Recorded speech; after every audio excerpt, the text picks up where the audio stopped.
আজিৰ পৰা প্ৰায় 12 বছৰ আগতে আৰম্ভ হৈছিল এই কাহিনীটো। ৰহস্যৰ আৱৰ্তৰ মাজত সোমাই থকা এই কথাখিনিৰ বিষয়ে জানিবলৈ আহক আজিৰ ভিডিঅ'টোৰ মাজলৈ আমি আগবাঢ়ি যাওঁ। আমি এতিয়া আছোঁ জুবিন দাই মানে যোৰহাটৰ পৰা এবাৰ প্ৰগ্ৰেম কৰি আহি ইয়াতে ৰখিছিলে। ইয়াত এটা হিল আছিলে, এই হিলটোত ৰখি পেলাই তেখেতে ফটো উঠিছিলে। আৰু এই যে ব্লু অৰ্কিড ৰিজৰ্ট, এই ৰিজৰ্টখনৰ অপজিটত আছে। আৰু এইফালে ইয়াতে তেখেতে যিখন ফটো উঠিছিল, যিখন ফটো ভাইৰেল হৈছিলে,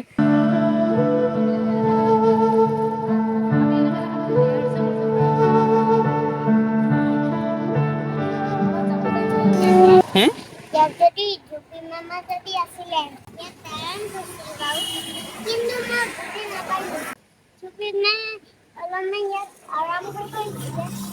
কেনেকৈ আছিলে এনেকৈ আমি জেগাডোখৰ চাব যাওঁ হয় ন। ব'লা ব'লা আমি জেগাডোখৰ চাব যাওঁ। এইখিনি জেগা, ইয়াতে আহি জুবিন দাই গৰীয়সী যিখন বেটুপাথত পাব্লিছ হৈছিলে। আৰু আমি এতিয়া জেগাডোখৰত আছোঁ, দেখাই আছোঁ আপোনালোকক।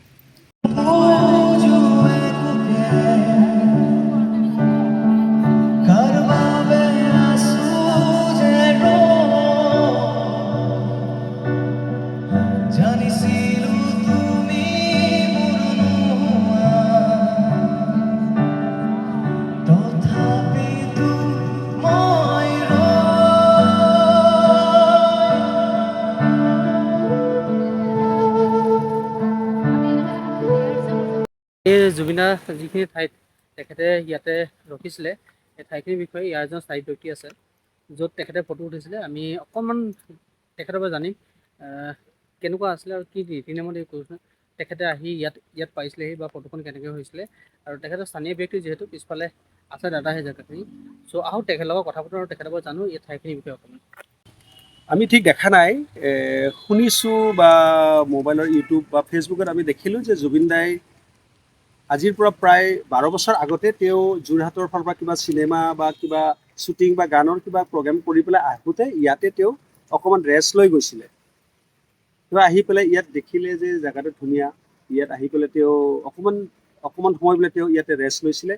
আৰু এই যিটো শিল, আমাৰ যিটো শিল ফুটা বুলি আমাৰ কাৰ্বিসকলে বা লং এয়াৰি বুলি কয়, এই শিলটো মানে ইয়াৰে ময়ো 12 বছৰ আগত মই ইমানটো ভালকৈ গম পোৱা নাছিলোঁ। তো ইয়াৰ ব্যক্তিসকলে বা আমাৰ অলপ ছিনিয়ৰ মানুহবিলাকে কোৱাৰ মতে মই শুনিছোঁ যে এই শিলটো এই গাঁৱৰ বাংঠাই যিটো মানে গাঁৱৰ মুৰব্বী যিটো, সেই মুৰব্বীজনে যেতিয়া ঢুকাইছিলে তেওঁৰ নামত এই শিলটো ইয়াতে পুতিছিলে। তো এইটো মানে শিল পুতা বুলি কয়, যিটো মেমৰি যিটো এটা ৰাখে ন, পিণ্ড যিটো দিয়ে, তেতিয়া মানে শিল এটা পুতে।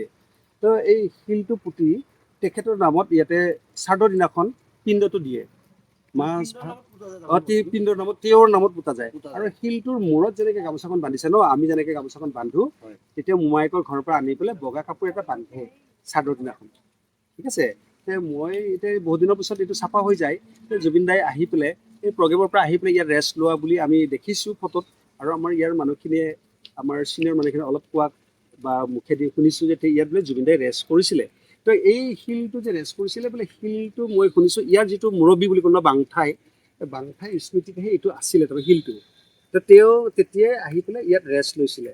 তো আমি যে দেখিছোঁ ইউটিউব বা ফেচবুকত আমি দেখি পেলাই জুবিন দাই ইমান ধুনীয়াকৈ তাত বহি আছে, ইমান শান্তি লভিছে, গছ গছনি আছে, কিমান ছায়া হেৰি আছে ন, তাত ৰেষ্ট লৈ আছে। তো মই ভাবোঁ তেতিয়াই বাংঠাই বা কাৰ্বি সমাজে তেখেতে আঁকোৱালি লৈছে তেওঁক নিজৰ পুত্ৰ হিচাপত, নিজৰ ভাতৃ হিচাপত, তেখেতক ইয়াত আমাৰ অসমীয়া হিচাপত তেখেতক মানে আঁকোৱালি লৈছে। আৰু সেইকাৰণে আজিৰ দিনতো তেওঁ আহি পেলাই আমাৰ সোণাপুৰতে তেওঁ মানে লাষ্ট মানে স্থানটো তেওঁ পালে। আমাৰ মানুহ হয় হয়, ইয়াৰ দোকানটো আমি দেখা নাই। 12 বছৰ আগত চাগে ইয়াতে সৰু সৰু দোকান আছিলে, পাতৰ বেছি থাকিব পাৰে। এইবিলাক ধাবাবিলাক কিমান বছৰ হ'ল মই নাজানো, কিন্তু ধাবাবিলাকতো আমি দেখিছোঁ 12 বছৰটো হ'ব লাগে নেকি মই নাজানো। ক'ৰবাত চাগে সৰু দোকান আছিল, তাতে খাইছিলে। তো ইমান ডাঙৰ হোটেলবিলাকত ভাল পোৱা নাছিলে, সৰু সৰু চাহ দোকান আছিলে ন।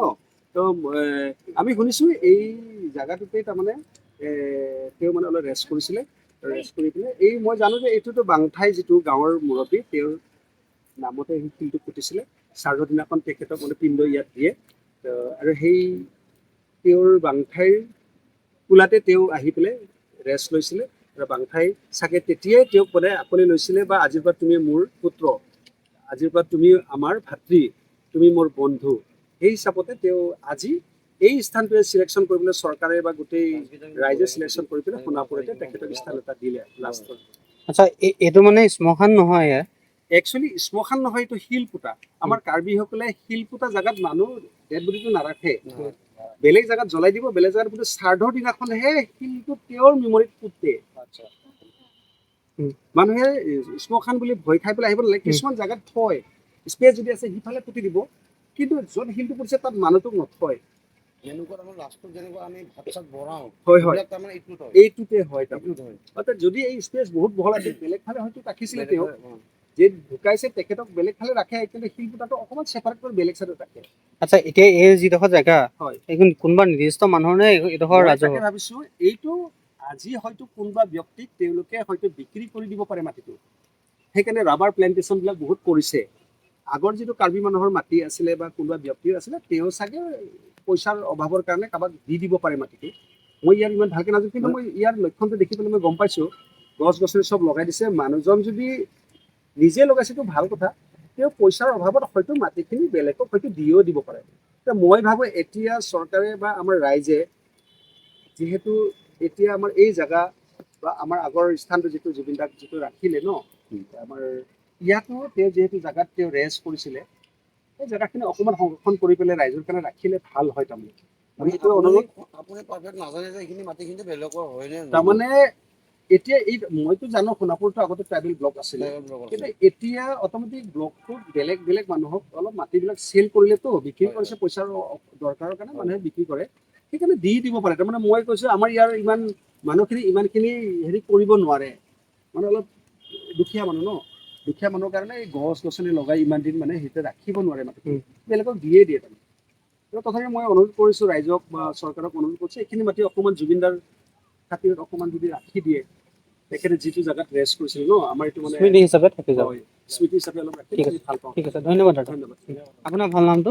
মই নিবাৰণ তেৰণ, ইয়াতে মোৰ কমাৰ পিছত মোৰ নিজা ঘৰ আছে আৰু কাহিলীপাৰাতো মোৰ ঘৰ আছে।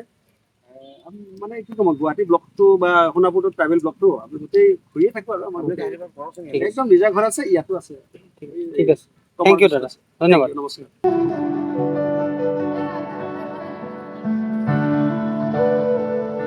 আৰু এয়া আছিল ভিডিঅ'টো। আৰু যিডোখৰ জেগাত জুবিন দাই সেই সময়ত ফটো উঠিছিলে, তেখেতে তাত প্ৰগ্ৰেম কৰিবলৈ আহি, শ্ব' কৰিবলৈ আহি ইয়াতে তেখেতে জিৰণি লৈছিলে। আৰু গৰিয়সৰী বেটুপাথাত যিখন তেখেতৰ ফটো কৰিছিলে, সেই ফটোখনৰ বিষয়ে আমি আজি গোটেইখিনি অকণমান জনাবলৈ চেষ্টা কৰিলোঁ।